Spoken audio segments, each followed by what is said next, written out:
अब आया असली स्वाद। अब आया स्वाद। जब स्वाद के पड़े हो लाले तो MDH का चंकी चाट मसाला डालें। MDH का चंकी चाट मसाला। MDH।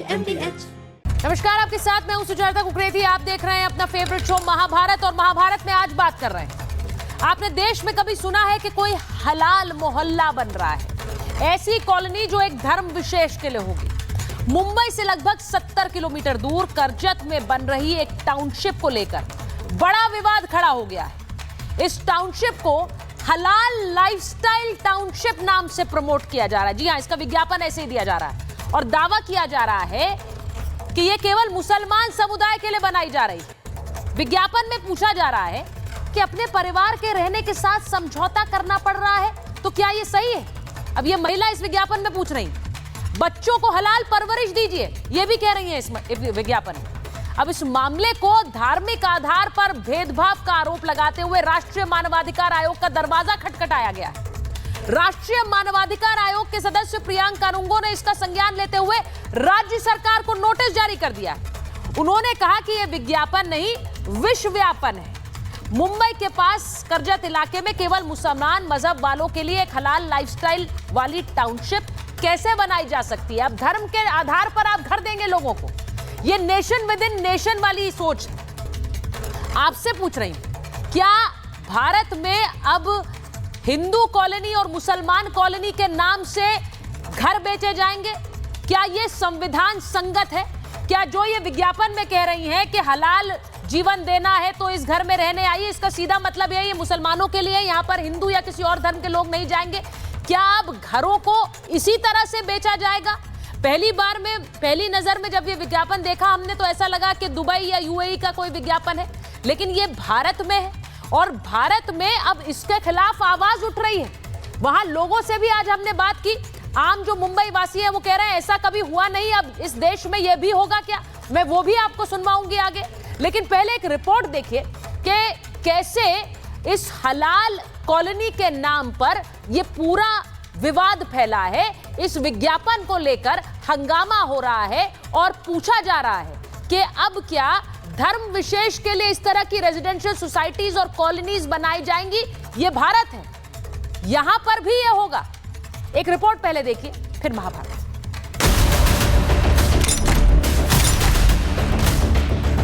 किड्स बिल्कुल हलाल एनवायरनमेंट में सेफली ग्रो कर रहे हैं। हलाल विज्ञापन पर मचा बवाल। जब सोसाइटी में अपनी फैमिली के लिए प्रिंसिपल्स कॉम्प्रोमाइज करने पड़े तो क्या वो सही है? सुकून एम्पायर में रीडिस्कवर करें ऑथेंटिक कम्युनिटी लिविंग। मजहबी शहर की ख्वाहिश वाली साजिश। मजहब के नाम पर घर, मचा कदर। एक तरीके से ये गजवाए हिंद है। मुंबई से तकरीबन 100 किलोमीटर दूर कर्जत में इसी विज्ञापन पर बवाल मचा हुआ है। देश में हलाल प्रोडक्ट्स को लेकर खूब राजनीति हो चुकी है। अब हलाल कॉलोनी बनाने को लेकर विवाद हो रहा है। इस विवाद की जड़ में जो शब्द है वो है हलाल, यानी हलाल के नाम पर एक कॉलोनी बसाने की बात हो रही है। जाहिर है इस कॉलोनी में सिर्फ मुसलमान ही रहेंगे। किड्स बिल्कुल हलाल एनवायरनमेंट में सेफली ग्रो कर रहे हैं। दरअसल मुंबई के पास कर्जत में एक टाउनशिप बनाने का ऐलान किया गया है। ये टाउनशिप परियोजना खासतौर पर मुस्लिम समुदाय की मान्यताओं और उनके तौर तरीकों को देखते हुए तैयार की जा रही है। इस टाउनशिप परियोजना से जुड़ा एक विज्ञापन सोशल मीडिया पर अपलोड होने के बाद विवाद खड़ा हो गया। सोसाइटी में अपनी फैमिली के लिए प्रिंसिपल्स कॉम्प्रोमाइज करने पड़े तो क्या वो सही है?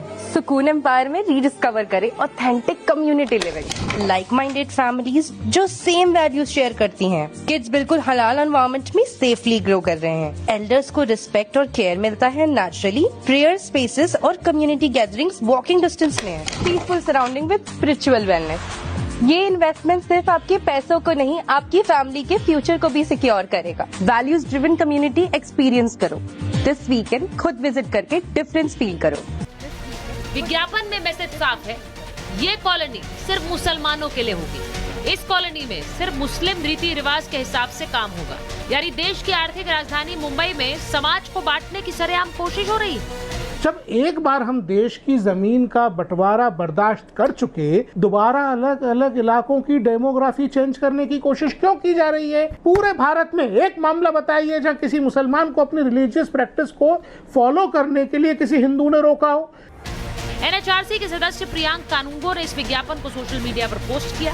साथ ही महाराष्ट्र सरकार से इस मामले में दखल देने की मांग की। इसके साथ ही आयोग की ओर से महाराष्ट्र सरकार के मुख्य सचिव को नोटिस भी दिया गया है कि ये प्रोजेक्ट सिर्फ एक समुदाय के लोग ही खरीद सकते हैं और सिर्फ एक समुदाय के लोग इस प्रोजेक्ट में रह सकते हैं, जो बिल्कुल गलत है। समाज के बीच में दरार पैदा करने की कोशिश कर रहे हैं। इसी धर्म के लोगों को घर बेचे जाएंगे। ये भारत के संविधान को दी गई चुनौती है। एक तरीके से ये गजवाए हिंद है। जहां देखो वहां मुसलमान को अलग थलग डालने की बात होती है, मुसलमान का सोशल बाइकाट करने की बात होती है। तो अगर कोई आदमी मुस्लिम कॉलोनी बना रहा है तो उसमें मैं समझता हूँ कोई बुरी बात नहीं।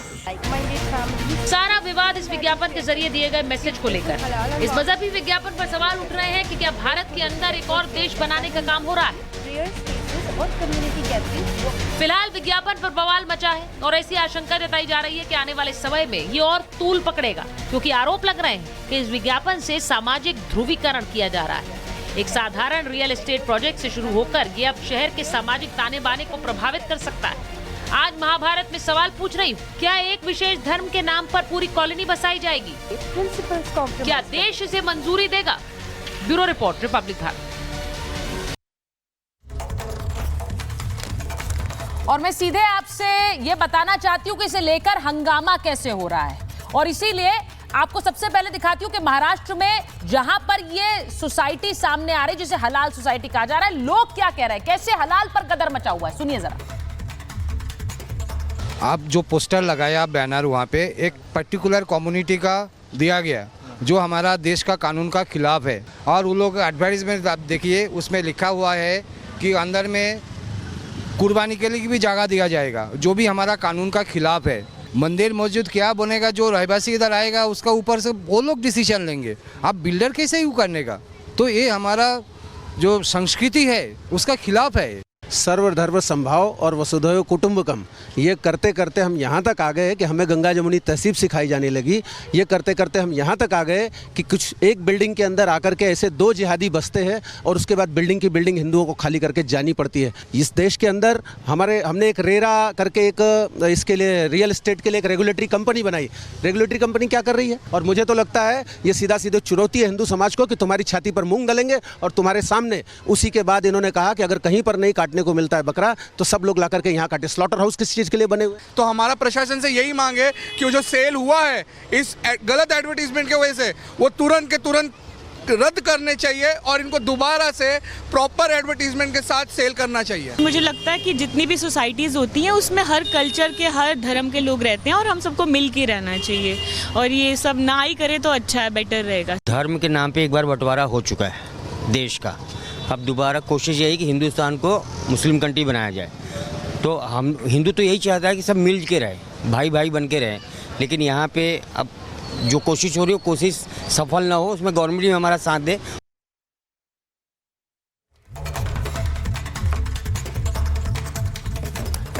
आज अपने मेहमानों का परिचय आपसे कराऊं। मेरे साथ कौन कौन महाभारत में जुड़ रहे हैं। बीजेपी की तरफ से धनंजय गिरी जी हमारे साथ डिबेट में जुड़ रहे हैं। संजीव उनियाल जी राजनीतिक विश्लेषक हैं, स्टूडियो में हमारे साथ हैं। वरिष्ठ वकील भी हैं। प्रोफेसर संगीत रागी आरएसएस विचारक हैं, दिल्ली यूनिवर्सिटी में प्रोफेसर हैं। प्रेम कुमार जी वरिष्ठ पत्रकार हैं। मौलाना साजिद रशीदी साहब मुस्लिम स्कॉलर आप देख पा रहे हैं, हमारे साथ स्टूडियो में जुड़ रहे हैं। बहुत बहुत स्वागत आप सभी का महाभारत में। मैं शुरुआत में, अगर प्रोफेसर रागी का फ्रेम नहीं आ रहा तो आप हटा सकते हैं स्क्रीन से। मैं एक बार जरा सीधे कुछ सवालों के साथ शुरुआत करना चाहती हूँ। सवाल लीजिए जरा। आज महाभारत में सवाल सीधा ये है कि क्या हलाल कॉलोनी संविधान को चुनौती है? क्या हलाल कॉलोनी संविधान को चुनौती है, जैसा कि इसका प्रचार किया जा रहा है? दूसरा सवाल ये, क्या ये गजवाए हिंद की साजिश है, जैसा कि बीजेपी कह रही है? वहीं तीसरा सवाल आज महाभारत में यह कि भारत में दूसरा देश बनाने की कोशिश हो रही है क्या, one nation with in a nation? और सवाल यह भी कि घर बसाना है या सामाजिक ताना बाना उजाड़ना है, क्योंकि जिस तरह से एक धर्म विशेष के लिए पूरी लोकेलिटी की बात कही जा रही है, यह भी कहा जा रहा है कि यहां पर आकर कुर्बानी भी दीजिए, हम पूरा इस कॉलोनी को खोल देंगे। क्या यह सामाजिक ताना बाना उजाड़ना है, जैसा कि कहा जा रहा है? अब मैं शुरुआत कर लेती हूं। एक बार मुमताज जी स्टूडियो में आ गए हैं हमारे साथ, मुमताज आलम रिजवी साहब। मैं मौलाना साजिद रशीदी आपके पास आ रही हूं। पहले मौलाना साहब जरा बताइए, अब ये मुस्लिम कॉलोनी हलाल लाइफस्टाइल टाउनशिप, इसका क्या मतलब है? अब भारत के अंदर जहां पर हिंदू मुसलमान साथ रहते हैं वहां धर्म विशेष के लिए कॉलोनीज बनाई जाएंगी और लाइफस्टाइल कम्युनिटीज बनाई जाएंगी।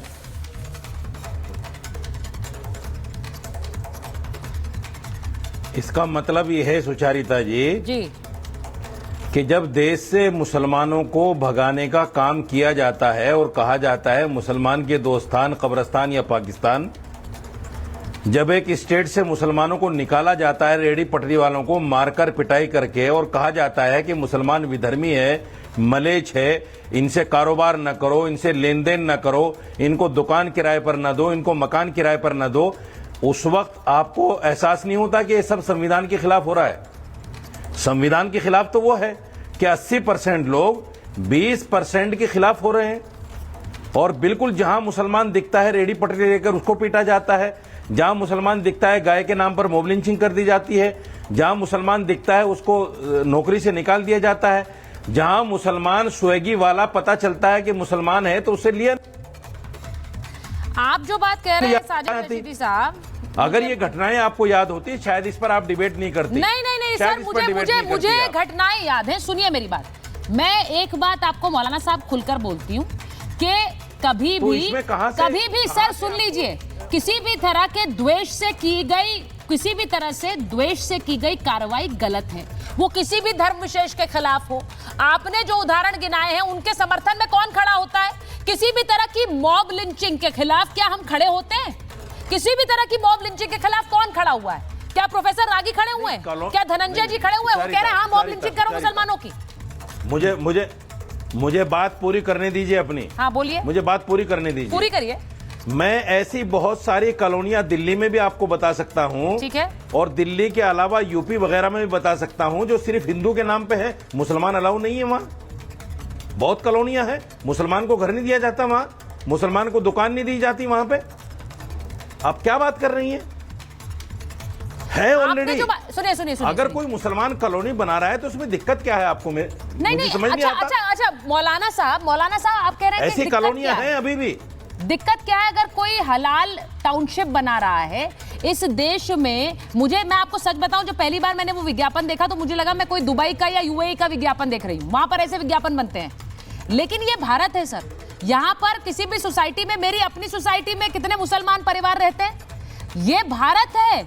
और यहाँ पर अब अगर कोई कह दे कि भाई देखिए सिर्फ हिंदुओं के लिए घर बनेंगे, सुन लीजिए मेरे को, मुझे सुनिए मौलाना साहब, सिर्फ हिंदुओं के लिए टाउनशिप्स बनेंगी और धर्म के लोगों को इजाजत नहीं होगी, वो सही होगा गलत होगा?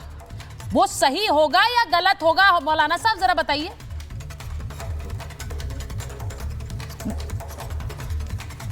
मौलाना साहब की आवाज ही नहीं आ रही है। दुबई में हिंदू अलाउ नहीं है का? बोलिए मौलाना जी। दुबई में मुसलमानों ने मंदिर बना के दे दिया, आप कह रहे हैं दुबई में अलाउ नहीं है मुसलमान? अरे वाह, दुबई में मंदिर बनाकर दे दिया तो दुबई की सरकार की तो कसीदे पढ़ रहे हैं आप यूएई की, लेकिन भारत की सरकार और भारत के ऊपर तोहमत बहुत लगाते हैं आप मौलाना साहब। कसीदे इसमें आप भी पढ़ो ना। मंदिर बना दिया क्या? अरे मंदिर बना के दे दिया, आप भी कसीदे पढ़ो। आप क्यों नहीं पढ़ रही हो? मंदिर बना दिया तो क्या है? आप भी कसीदे पढ़ो, आप क्यों नहीं पढ़ रही हो? अच्छी बात है ये तो। ये भारत है सर, यहाँ पर मंदिर भी होते हैं, मस्जिद भी होते हैं। ये मंदिर भी होते हैं, मस्जिद भी होते हैं। भारत के लिए हम ये नहीं कहते कि देखिए यहाँ मस्जिद बना है। अरे ये वो देश है जहां पर हर धर्म के लोग रहते हैं ना, और हर धार्मिक स्थल होता है, हर धर्म के स्थल होते हैं। तो ये अब दुबई वाली बात मुझे मत बताइए। लेकिन मैं संजीव जी एक बार स्टूडियो में आ रही हूँ, धनंजय जी के पास जाऊं और प्रोफेसर आगी के पास जाऊं। संजीव जी जरा बताइए, ये जो मौलाना साहब कह रहे हैं कि मुसलमानों के साथ ऐसा हो रहा है इसीलिए टाउनशिप है, तो क्या गलत है? गलत क्या है भाई? मुझे लगता है मौलाना साहब अंतर्मन से सोचना चाहिए। आज क्या सर्वे भवन्तु सुखिना वसुदेव कुटुंबकम, इस तरह की धारणा रखने वाली आइडियोलॉजी ये भारतवर्ष क्या आप ठीक कर रहे? ये पाकिस्तान बनाने जैसा ही एक कदम है। मुझे लगता है कि इसका जो लाभ तो पता नहीं क्या होना है मुस्लिम कम्युनिटी को, इसका नुकसान जरूर हो जाएगा। आज सारे लोग एक साथ खड़े होते हैं। हमारा पैनल जब पूरा होता है सुचारिता का, जब कुछ मुस्लिम्स कुछ और धर्म के लोग अपनी अपनी बात को किसी मुद्दे पर रखते हैं, ना कि एक ही धर्म के लोग पैनल पर रहेंगे, एक ही धर्म के लोग स्कूल में रहेंगे, एक ही धर्म के लोग भाषा बोलेंगे, एक ही धर्म के लोग खास कपड़े पहनेंगे, एक खास तरह का खाना खाएंगे। और अब तो ये क्लैरिटी से जो कॉन्स्टिट्यूशनली भी वैलिड नहीं है कि आपने एक ऐसी जमीन ली, मुझे नहीं लगता कि अगर आपने अप्लाई किया होगा, आरटीआई से पता लग जाएगा कि आपने अगर अप्लाई किया होगा, डिपार्टमेंट को लिखा होगा कि हम एक मुस्लिम कम्युनिटी या मुस्लिम कॉलोनी बनाने जा रहे हैं, तो आपको वो जमीन मिली होगी। नहीं हो सकता सुचारिता किसी भी तरह से। बड़ी बात कह रहे हैं, देखिए बड़ी बात कह रहे हैं, क्योंकि संजीव उनियाल जी वकील भी हैं। ये नहीं हो सकता, कि ये हो नहीं सकता है कि आपको वो जमीन मिली हो। सैयद जवाद साहब भी आ गए स्टूडियो में। जवाद साहब, मुमताज जी पहले आपके सारे। मुमताज जी ये कह रहे हैं कि ऐसा हो नहीं सकता है कि जमीन ली हो और आपने कहा हो कि देखिए हम मुस्लिम लोकेलिटी बनाने जा रहे हैं। कोई बोलता है ऐसा, कोई बिल्डर? लेकिन आपने जो विज्ञापन दिया, विज्ञापन में जो बोला जा रहा है ना, वो मैं आपके ऊपर जरा ध्यान दूं। उसमें क्या कहा जा रहा है? सोसाइटी में अपने परिवार के लिए समझौता करने पड़े, तो क्या ये सही है? मतलब इसका दूसरा मतलब ये है कि जो मुसलमान लोग रह रहे हैं वो सोसाइटी में अपने परिवार के साथ समझौता कर रहे हैं। इसका मतलब ये? देखिए सुचारिता जी, मैं आपको बता दूं, पहली चीज़ तो ये देखिए कि क्या ये संविधान के तहत है या नहीं है, नंबर एक। नंबर दो ये कि जब उत्तराखंड से भगाया जाता है कि ये देवभूमि है, तब आप लोग चुप रहते हैं। जब उत्तरांचल से भगाया जाता है, मुसलमानों को डेट लाइन दी जाती है कि अब तक निकल जाना इस डेट तक, तो आप लोग चुप रहते हैं। फिर यही नहीं बल्कि अभी सनातन विलेज, सनातन मुसलमानों उत्तराखंड में मुसलमानों को डेडलाइन दी थी? मुसलमानों को दी थी? नहीं मुसलमानों को वहाँ की आप मुझे ये बता दीजिए, या तो आप रोहिंग्या, बांग्लादेशी और मुसलमानों में फर्क नहीं समझते? नहीं, मुझे बताइए जरा, मुझे बताइए। मुसलमानों के लिए जगह नहीं है। नहीं, मैं आपसे पूछ रही हूँ, क्या मुसलमान और घुसपैठिए में फर्क नहीं है? मेरे लिए तो है, मेरे लिए तो है। मेरे लिए मुमताज आलम रिजवी साहब घुसपैठिए नहीं है। भूमि है तो मुसलमानों को नहीं रहने दिया जाएगा, यही आप कहना चाहती हैं? मैंने आपसे कहा मुसलमान तो वहाँ कहा जाता है ना, मैं यही तो बताना चाहती हूँ। आप भारतीय हैं और आपको कोई नहीं निकाल सकता यहाँ से। नहीं है सुचारिता जी, और आगे सुनिए।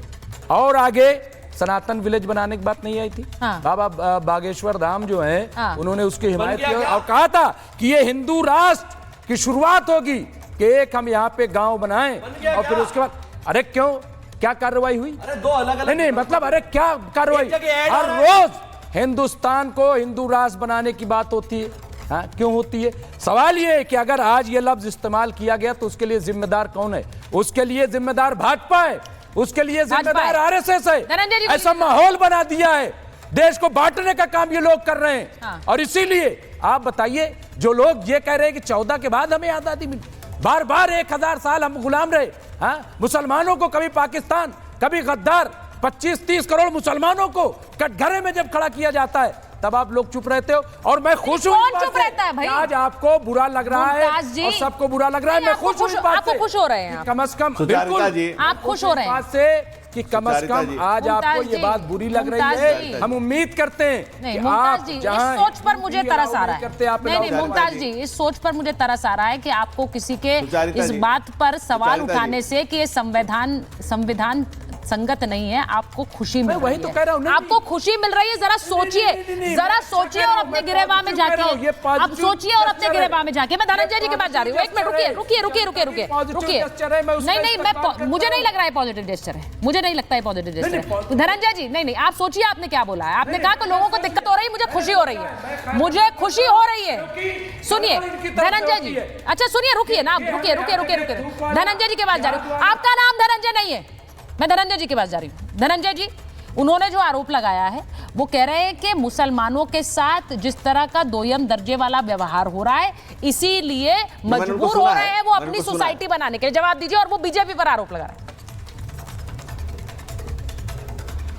नहीं, मैंने उनको बहुत ध्यान से सुना जी। उन्होंने पूरी जहनियत से अपनी बात कही और अपनी जहनियत से पूरी बात को भी वो सुनेंगे और वो उन्हें खुशी होनी चाहिए। वो खुश इसलिए हैं कि वो सरजमीन हिंदुस्तान में है और जहां तक मेरी जानकारी वो सिया है। अगर किसी और मुल्क में रहे होते तो जो मैं नहीं कहता हूं, जो अभी विज्ञापन में आप देख रही हैं, विज्ञापन में जो कहा जा रहा है कि अपने वैल्यूज के साथ, इथिक्स के साथ, तो मैं नहीं कह रहा हूं। मैंने अल्लामा इकबाल ने कहा क्या है कि क्या तमाशा हुआ इस्लाम की तकदीर के साथ, कत्ल शब्बीर हुए नाराए तकबीर के साथ। तो ये कौन सा वैल्यूज की बात कर रहे हैं आप? और आप अगर किसी सिया मुल्क में सुन्नी मुल्क में होते तो आपका क्या हासिल होता, ये आप भी जानते हैं, मैं भी जानता हूं, सबको ही जानता है। आप खुश हो सकते हैं, आप खुश रह सकते हैं, क्योंकि आप सरजमीन हिंदुस्तान में खड़े हैं। और जो साहब कह रहे थे कि यहाँ भेदभाव होता है, यहाँ भेदभाव हुआ तो 9% से 18% हो गए, और जहां मोहब्बत और खलूस का पैगाम दिया गया वहां 18% से 1.5% हो गए। ये मोहब्बत और खलूस का पैगाम हुआ। देखिए, ये nation with in the nation, ये जो बात कर रहे हैं, जो हलाल और हराम की बात करेंगे, नमक शरीयत से संविधान, शरीयत और संविधान की बात करेंगे। पहले नमक का शरीयत देना तो सीखो, जहां का नमक खाए यहाँ का शरीयत तो देना सीखो पहले बोलकर। आप चढ़ेंगे कैसे, जीना कहाँ होगा सरजमीन हिंदुस्तान। देखिए धनंजय जी मेरा सवाल एक बड़ा सिंपल सा है। धनंजय जी रुकिए ना भाई, मुमताज जी आपको हर उसमें बोलना है। अभी देखिए जवाद साहब आपके बगल में बैठे, भी बोले नहीं है, संगीत रागी जी इंतजार कर रहे हैं, थोड़ा सा वेट करेंगे ना, और लोग भी बोलेंगे। मैं धनंजय जी एक चीज आपसे पूछूंगी, एक पूरी हाउसिंग सोसाइटी अपना विज्ञापन जारी कर रही है और बोल रही है कि हम हलाल एक टाउनशिप लेकर आ रहे हैं, ये कैसे संभव हो गया भाई? सरकार क्या कर रही थी? उन्हें पूरी परमिशन ले ली गई, क्या उन्होंने बताया? अब देखिए संजीव जी ने पूछा कि कैसे पता, क्या इन्होंने परमिशन ली थी, कैसे हुआ ये? अब एनएचआरसी इसका संज्ञान ले रही है, किसी को पता ही नहीं है महाराष्ट्र में। नहीं सुचारिता जी, ये तो कानून के तहत गलत है और इस पर तुरंत कार्रवाई होनी चाहिए। और दूसरी बात, ऐसी लोग ऐसे सोच लेकर के आए हैं और उस सोच को संबल देने वाले लोग भी आपके पास दिख रहे हैं। वैसे ऐसे सोच नहीं, लेकिन कभी भी मैं, जैसा आपके कानूनविद ने कहा अभी जो आपके खड़े हैं, कि ऐसी जमीन की रजिस्ट्री ऐसे नहीं हुई होगी। आपने नक्शा पास करा लिया, उसके बाद आप विज्ञापन लेकर के आए हैं, तो ये तो आप गलत कर रहे हैं। आपने जमीन खरीदते समय नहीं लिखा, नक्शा पास कराते समय नहीं लिखा, और बाद में आप विज्ञापन दे रहे हैं। यानी कि आपका कोई एजेंडा है, हिडन एजेंडा है। वो हिडन एजेंडा क्या है कि उद्दीन हिजाजी का बेबाक बेड़ा निशा जिसका। अच्छा, तो आप ये मान रहे हैं कि इन्होंने कोई जानकारी नहीं दी है, इन्होंने कोई जानकारी नहीं दी। फिर मुमताज जी आप शुरू हो गए हैं। आप क्यों वर्बल डायरिया के शिकार हैं मुमताज जी? आई एम सॉरी टू से, लेकिन प्लीज बाकी लोग भी बोलेंगे। नहीं, बीमारी है। मैं एक मिनट, नहीं मुमताज जी मुझे अच्छा नहीं लगता है, प्लीज जवाद साहब वेट करें, मुझे प्रोफेसर रागी के पास जाना। अच्छा ठीक है, मैं प्रोफेसर रागी और जवाद साहब को लीजिए प्लीज, उसके बाद मैं वापस माँ के मेहमानों पे आ रही। मैं आपसे पूछ रही हूँ जवाद साहब, जरा बताइए, ये जो बार बार ये जो मैंने ऐड की बात आपको बताई, इस विज्ञापन में जो लाइनें कही गई हैं और इसमें कहा जा रहा है, वहां पर लोग बोल रहे हैं, मैं नहीं बोल रही हूँ, वो लोग बता रहे हैं कि बोला गया है कि भाई कुर्बानी देने भी यहाँ पर आ सकते हैं आप लोग, ये आपको बिल्कुल अपने घर जैसा माहौल देगा, यही इस टाउनशिप के अंदर बिल्कुल हलाल जीवन, मतलब हलाल लाइफस्टाइल आप जी सकेंगे। लोग पूछ रहे हैं कि स्लॉटर हाउसेस क्यों हैं, ये आप यहाँ पर क्या कर रहे हैं? एक देश के अंदर दूसरा देश खड़ा करेंगे? जी, सभी को मेरा जय हिंद, जय संविधान। सवाल ये पैदा होता है कि लफ्ज़ हलाल से दिक्कत है, या हलाल चीज़ों से दिक्कत है, या लफ्ज़ मुसलमान से दिक्कत है, या अगर लोग अपनी आज़ादी के अकॉर्डिंग अपनी लाइफस्टाइल जीना चाहते हैं, या उससे दिक्कत है। देखिए, दो प्रोस्पेक्ट हैं। यहीं दिल्ली के अंदर और ख़ास तौर पे आसपास के इलाकों में बहुत सी जगह ऐसी, और जिम्मेदारी से कह रहा हूँ सुचारता जी, कि मुसलमानों को किराए पे घर देने से भी लोग कतराते हैं, उनको किल्ली कहते हैं कि हम नहीं देते हैं। ये इसी देश के अंदर होता है और बहुत से लोगों के स्टेटमेंट हैं।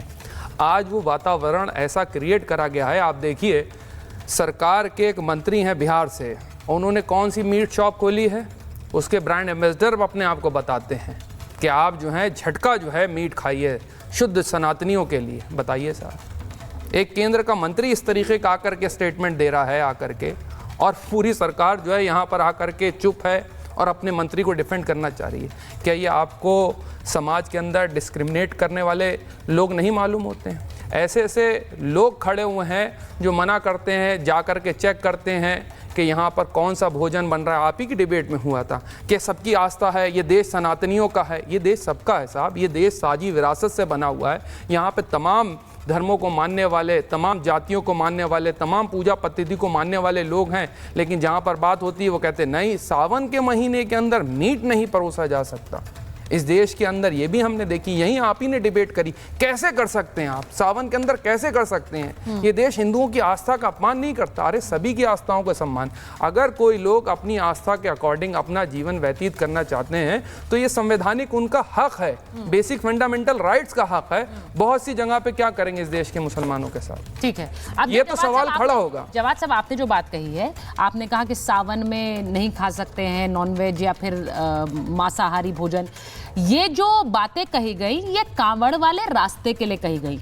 अगर वहां कोई धार्मिक यात्रा निकल रही है और अगर वहां ये कहा जाए कि आप मास्क की दुकानें ना लगाएं, तो मुझे लगता है कि मुसलमान भी बहुत से सामने आते हैं जो कहते हैं सही बात है, किसी का धर्म है उसमें क्यों किसी तरह का उल्लंघन किया जाए, ये मुझे लगता है। आप मुझे बताइए अगर मैं गलत कह रही हूं। लेकिन प्रोफेसर आगी, एक मिनट, मैं प्रोफेसर आगी बन जाऊं, वो भी इंतजार करें। प्रोफेसर आगी, ये जो उन्होंने कहा कि हम अगर बना रहे हैं तो क्या दिक्कत है, क्योंकि आप लोग तो मुसलमानों के लिए कहते हैं कि यहाँ मांस नहीं खाएंगे, मुसलमानों को हटा दो, नाम देखकर तख्ती लगा दो, ये विभाजन तो आप लोगों ने शुरू किया, ये कह रहे हैं जवाद साहब।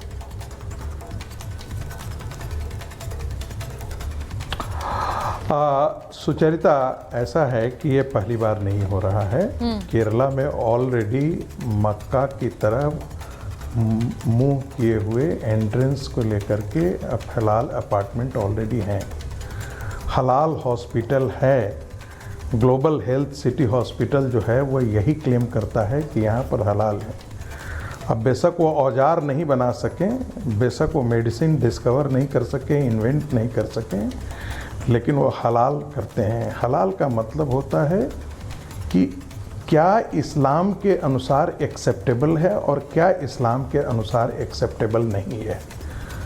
तो आज के दिन में चूड़ी, bindi, dupatta, cosmetics, sari, salwar, shirt, pant, ये सारे हलाल के दायरे में आते हैं। और दुनिया में हलाल का एक बहुत बड़ा, जो लोग कह रहे हैं अभी कि आप मकान नहीं देते हैं इसलिए नहीं है, ऐसा नहीं है।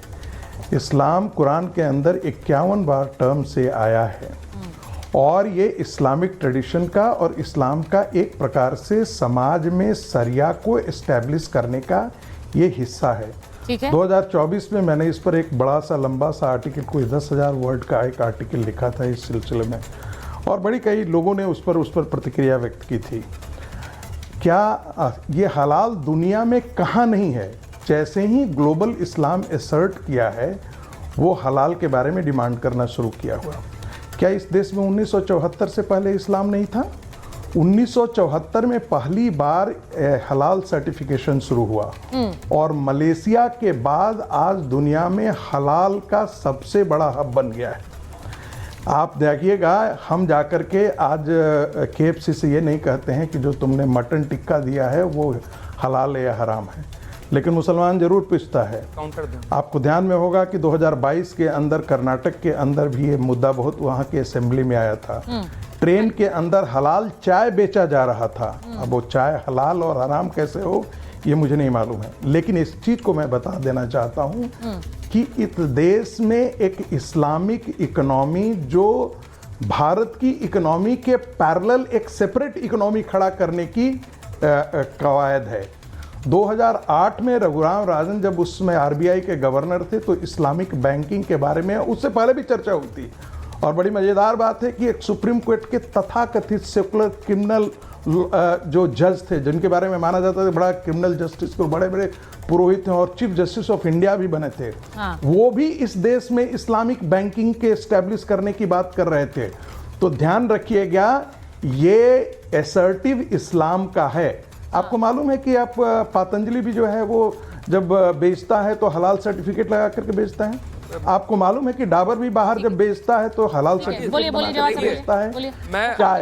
मैं बहुत सी सुनिए, मैं सभी की आस्थाओं का सम्मान करते हुए एक बात सामने रखता हूं। ये भारत के अंदर एक शरिया को स्थापित करने का एक घृणित प्रयास है। और दूसरी बात, ठीक है, वो आपको काउंटर कर रहे हैं जरा बोलिए। सोया हुआ था जब फिर उसके बाद आप बोल लीजिए। कोई बात नहीं, 10 सेकंड एक बात करता, यहाँ पर बहुत से लोग, हमारे हिंदू समाज के लोग अपना घर जो है वास्तु के अकॉर्डिंग डिजाइन करते हैं। करते हैं नहीं करते हैं, उससे क्या है? और अगर बहुत से मुस्लिम समाज, वो उनकी आस्था है, हम उनका सम्मान करते हैं, उसमें कोई बुराई नहीं है, उनका अपनी सम्मान करने की और सबको इजाजत भी है। लेकिन अगर कोई मुस्लिम किबला रुख जो है वो अपना घर देखना चाहता, अपनी दुकान देखना चाहता, तो उस पर आपत्ति है। एक सेकंड जवाद साहब, डोंट मिक्स द टू, ये दोनों आप मिक्स कर रहे हैं। एक सेकंड आप एक बात बताइए, मुझे एक बात बताइए, आप अपने घर के अंदर किस तरह से नमाज पढ़ते हैं या नहीं पढ़ते हैं, इस पर आपका अधिकार है। मैं आपसे सवाल नहीं पूछ रही हूँ, इसीलिए वो अपने घर के, नहीं सुनिए ना, तो वो अपने घर के अंदर वास्तु कराए या पूजा कराए, वो उनका अधिकार है। लेकिन क्या उन्होंने पूरी की पूरी एक कॉलोनी और टाउनशिप खड़ी कर दी है कहकर कि आपको अंदर नहीं घुसने देंगे? आपने वास्तु पर सवाल उठा दिया। ये मुझे लगता है बहुत ही, नहीं ये उदाहरण बहुत गलत था, बहुत गलत उदाहरण, बहुत गलत उदाहरण था। आप अपने घर के अंदर क्या करते हैं? आप अपने घर के अंदर धर्म से जुड़ा कोई काम करते हैं? नहीं, मुझे बताइए, मुझे बताइए, आप अपने घर के अंदर क्या नहीं करते? नहीं है, आप करते हैं? लोग फेसिंग देखते हैं, नहीं देखते? आप अपने घर के अंदर धर्म से जुड़ा कोई काम करते हैं? अरे सुन ले, अच्छा ये तो सवाल आपने, हाँ करते हैं, बहुत अच्छा सवाल। मैं तो नहीं पूछ रही, ना संगीता जी पूछ रहे हैं, ना धनंजय जी पूछ रहे हैं, उत्तर तो आप क्यों पूछेंगे? लोगों ने अपने घर की छत पे नमाज पढ़ ली थी तो उनके खिलाफ आप लोग बार-बार गलत उदाहरण देते हैं। नहीं, आप बार-बार गलत उदाहरण देते हैं। आप संभल की बात करते हैं और संभल को छोड़कर आप बार-बार, सुनिए मेरी बात, नहीं आप मेरी बात सुन लीजिए, आप मेरी बात सुन लीजिए। आप बार-बार संभल का उदाहरण देते हैं और संभल नहीं कहते हैं, आप बार-बार ये कहते हैं कि उत्तर प्रदेश में छत पर नमाज पढ़ने की इजाजत नहीं दी गई। ऐसा कहीं नहीं हुआ था एक्सेप्ट संभल, एक्सेप्ट संभल, और संभल में मामला संवेदनशील था, इसीलिए नहीं। अब आप मुझे सुनिए, अब आप मुझे सुनिए, बाकी कौन सी जगह पर ऐसा हुआ? बाकी कौन? क्योंकि उस मस्जिद के अंदर थोड़े दिन पहले एक बवाल हुआ था, आप जानते हैं। आप इस मामले को गलत तरीके से पेश करते हैं। नो जवाब साहब, ये कहीं नहीं हुआ था, ये कहीं और नहीं हुआ था। आप बार-बार क्या करते हैं? नो, आप बार-बार करते हैं। मैं आपको एक बार बताती हूँ, नहीं सुनिए मेरी बात, नहीं आप मेरी बात, नहीं जवाब साहब आप मेरी बात सुनिए। आप बार-बार ये कहते हैं और आप नहीं कहते हैं, आप जिस सोच को रिप्रेजेंट कर रहे हैं उस सोच से बहुत लोग ये कहते हैं कि देखिए यूपी में मस्जिद पर नमाज, छत पर नमाज नहीं पढ़ने दी गई। मैं बार-बार कैटेगोरिकली कहती हूँ, और कोई ऐसी जगह नहीं थी जहां पर ये कहा गया, ये ऐसी कोई जगह नहीं थी जहां पर ये बोला गया, सिर्फ संभल में हुआ था। तो आपने नहीं, ये तो गलत उदाहरण मत दिया करिए, गलत उदाहरण मत दिया करिए ना। आप ये बोलते हैं मेरे साथ प्रियंका पूजा हो सकती, नमाज नहीं पढ़ी जा सकती। सुनिए पूजा कहाँ हुई? नहीं हुई संभल। अच्छा कहाँ हुई? बताइए नहीं हुई कहाँ? नमाज अगर जुमे के दिन हुई तो लोगों के ऊपर आपत्ति हुई। छत पर चढ़कर छत पे चढ़ करके नहीं कर सकते अपने घर पे, क्योंकि ये सेफ जोन है। छत पर जब यही भेदभाव है, पूजा होगी ना नमाज पढ़ी जाएगी। देखिए ना नमाज पढ़ी जाएगी ना पूजा होगी, वेरी क्लियर। गलत तरीका है। नहीं एक मिनट संजीव जी, नहीं ये आप कर रहे हैं, ये आप कर रहे हैं। देखिए जवाब मुझे लगता है बहुत कन्वीनियंट है। एक मिनट धनंजय जी को पास जाऊंगी, संजीव जी पहले आप बोलिए। ये जो बात कह रहे हैं बार-बार, ये संभल की बात करते हैं और मुझे लगता है हर चीज में संभल घुसाना भी सही नहीं है। हर चीज में संभल को घुसाना सही नहीं है। संजीव जी हाँ।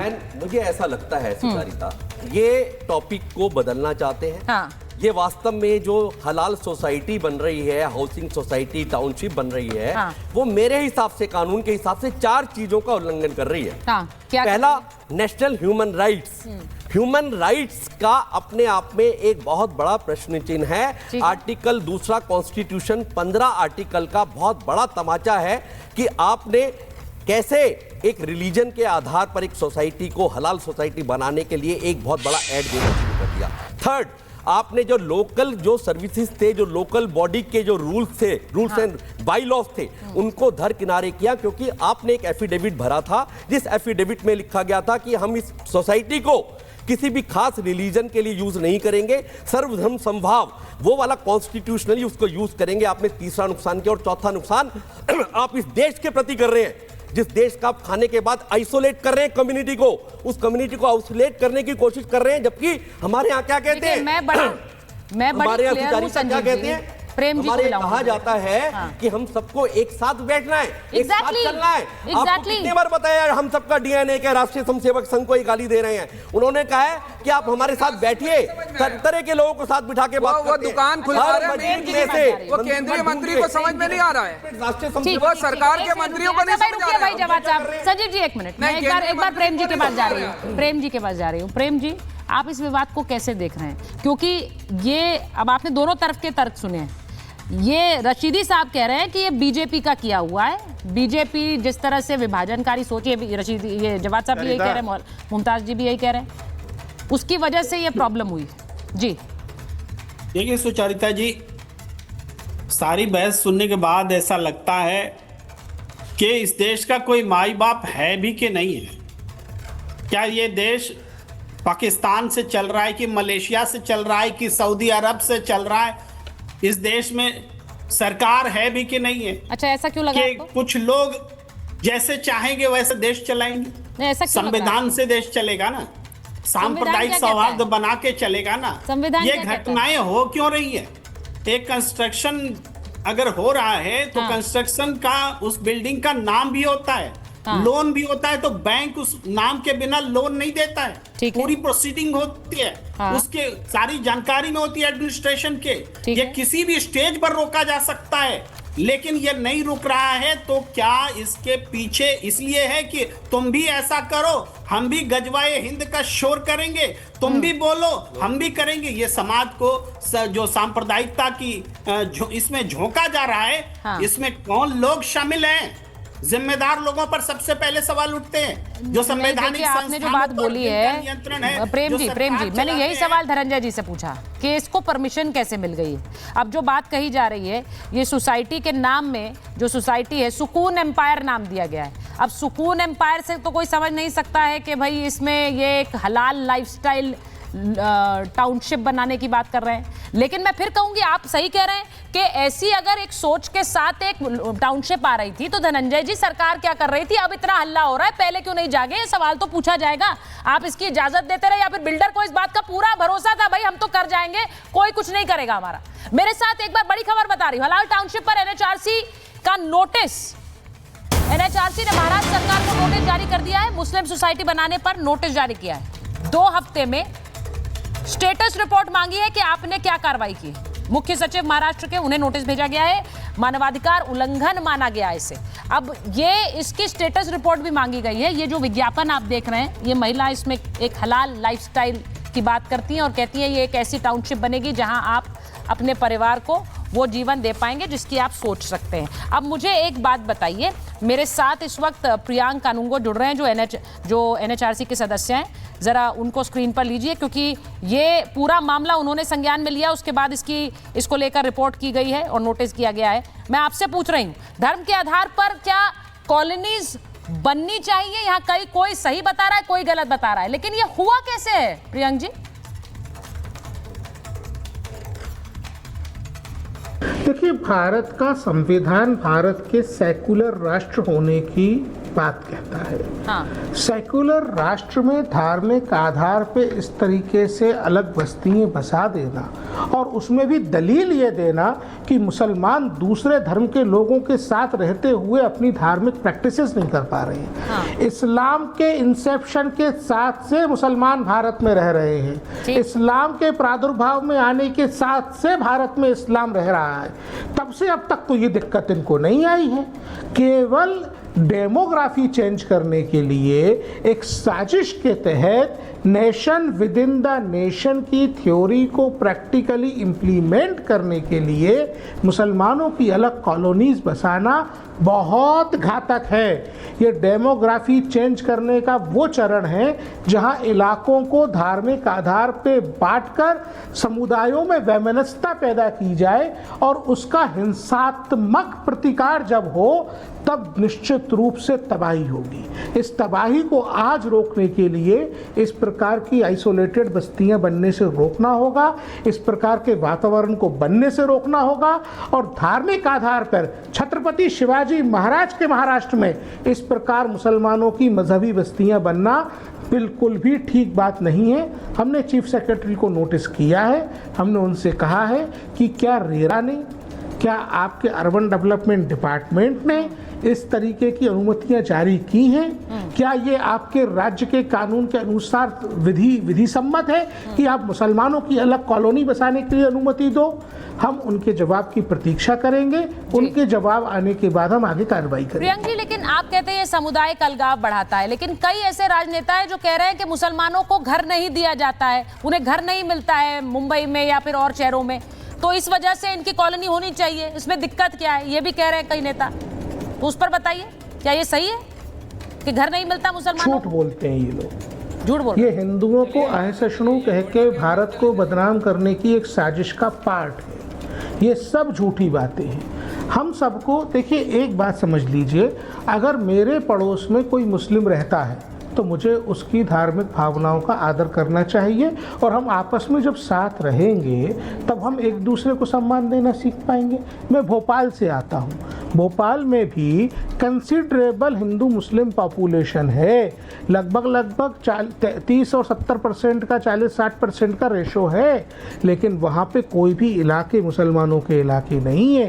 हमने कभी भी ऐसा सेग्रीगेशन नहीं किया। हम मुसलमानों के साथ रहते, पढ़ते, बढ़ते और जवान होते आए हैं। हमने मुसलमानों के साथ रहन सहन को लेकर के कभी इस प्रकार के झगड़े नहीं किए, ना मुसलमानों ने हमारे साथ ऐसे झगड़े किए। फिर केवल धार्मिक वैमनस्यता के आधार पर डेमोग्राफी चेंज करके अपने व्यापारिक और संभवतः राजनीतिक उद्देश्यों की पूर्ति के लिए ये किया जा रहा है। प्रियांक जी जो बात कह रहे हैं, मौलाना साजिद रशीदी साहब, मैं जरा एक बार आपके पास आ रही हूँ। प्रियांक जी जो बात कह रहे हैं, उन्होंने कहा कि मुसलमान हमारे साथ रहते आए, हम उनके साथ रहते आए, लेकिन आज ये सामाजिक ध्रुवीकरण करने के लिए, ये वैमनस्य फैलाने के लिए कोशिश हो रही है। इन साजिशों को तो मिलकर डिफीट करना चाहिए। मौलाना साहब,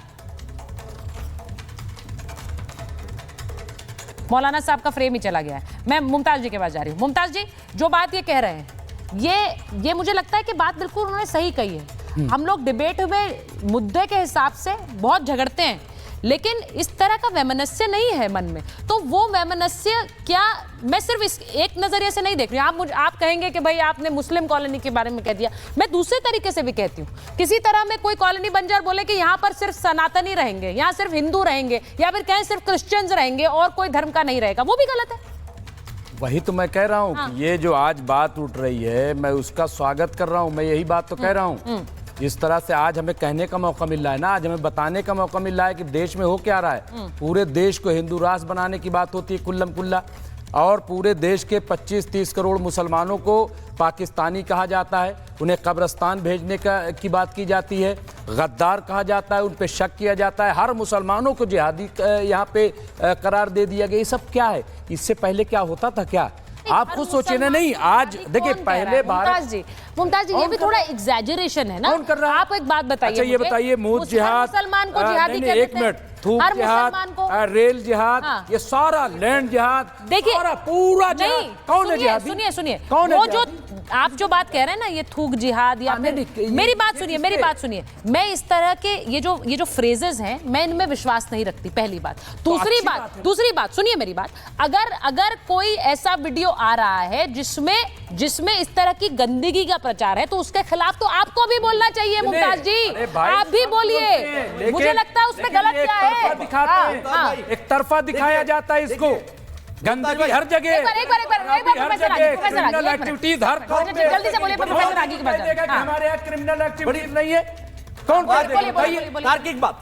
मैं आप देखिए अभी मुमताज भाई ने भी क्या कहा, जब बता दिया कि 5 एंटी नेशनल एक्टिविटीज हैं, आप बीएमआरसी के अगेंस्ट जा रहे हो, लोकल उनके अगेंस्ट आर्टिकल 15 के अगेंस्ट जा रहे हो, तो ये कहते हैं मुझे आज बहुत खुशी हो रही है। ठीक है, तो नहीं, मैं पहले भी कह रहा हूँ, सुनिए, पहले आपने सनातन विलेज बनाने की बात है, उसमें हिंदू राष्ट्र की बात जो बात करते हैं, हिंदू राष्ट्र बनाए, सजा मिलनी चाहिए कि नहीं मिलनी? इनको नहीं, हिंदू राष्ट्र बनाने की जो बात करते हैं, उनको संविधान तहत सजा मिलनी चाहिए कि नहीं? कितने लोग जेल भेजे गए आज तक?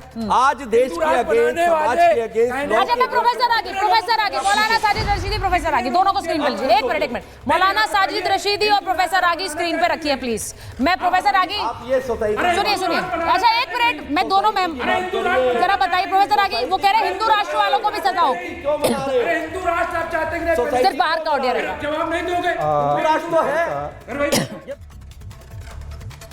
सिर्फ बाहर का ऑडियो होगा पीसीआर। मैंने कहा प्रोफेसर आगे, हिंदू राष्ट्र वालों को भी सजा। सुचरिता सबसे पहली बात, आवाज जा रही है सुचरिता? क्यों आप हेलो बनाना चाहते हो? सुचरिता पहली बात तो कि ये कहा जाता रुक जाइए आप दोनों, है ही प्रोफेसर आगे नहीं बोलिए। हिंदू राष्ट्र बनाना है। संघ का स्टैंड है कि ये हिंदू राष्ट्र है, इसको बचाने की जरूर बात है। जैसे गुलाबों की वाटिका में यदि बबूल भर जाए तो आने वाले दिनों में कहा जाएगा कि कभी वो गुलाबों की वाटिका थी, अब बबूल की वाटिका हो गई है। तो इस हिंदू राष्ट्र में जब तक डेमोग्राफी हिंदुओं की मेजॉरिटी रहेगी तो यही रहेगा, और नहीं तो इसका परिवर्तन रूप होगा। तो पाकिस्तान और बांग्लादेश आज के दिन में हिंदू राष्ट्र था पहले, अब नहीं है। रह गई बात कि मुसलमानों को नहीं घर दिया जाता है, अरे भाई ये जो हलाल है और हलाल इकोनॉमी है वो सिर्फ भारत में नहीं है, दुनिया का कोई कोना नहीं है, जहां जहां इस्लाम गया है वहां वहां ये है। ऑस्ट्रेलिया में, स्पेन में, ब्रिटेन में, अमेरिका में 13.4% का ग्रोथ रेट है, यूके के अंदर 10 पॉइंट समथिंग का ग्रोथ रेट है, भारत के अंदर तो अभी 7.3 है। हम कल जा करके यदि KFC से कहें कि बेटा आने वाले दिनों में तुम हलाल हम नहीं खाएंगे, तुमको जो है हलाल नहीं बेचना, हम तुमको झटका मीट बेचना पड़ेगा, नहीं तो हम तुम्हारे आउटलेट का बहिष्कार करेंगे। यदि कोई और ऐसा आउटलेट है तो पूरे डिक्लेयर, ये क्या होगा? देखिए, हिंदू और मुझे ऐसा लग रहा है कि इस विवाद को लेकर, इकोनॉमी को लेकर के गंभीर विज्ञापन को लेकर प्रोफेसर रागी हंगामा बढ़ेगा। वहां पर जो लोग हैं वो भी इस पर बात रख रहे हैं, जो आम लोग हैं वो भी इस पर हंगामा कर रहे हैं। लेकिन अगर इसकी इजाजत दी जाती है तो फिर हम थोड़े दिनों में तैयार हो जाएं कि एक क्रिश्चियन लोकेलिटी है, एक हिंदू लोकेलिटी है, एक मुस्लिम लोकेलिटी है और साथ में रहने वाले भारतीय नहीं बचने वाले हैं। इसको आप लोग सोच लीजिए। बहुत बहुत धन्यवाद आप सबका। MDH की हल्दी मिर्ची धनिया करे कमाल, ये रंग दे, ये खुशबू दे, ये तीखा, ये कम पड़े, क्या निराला MDH मसाला।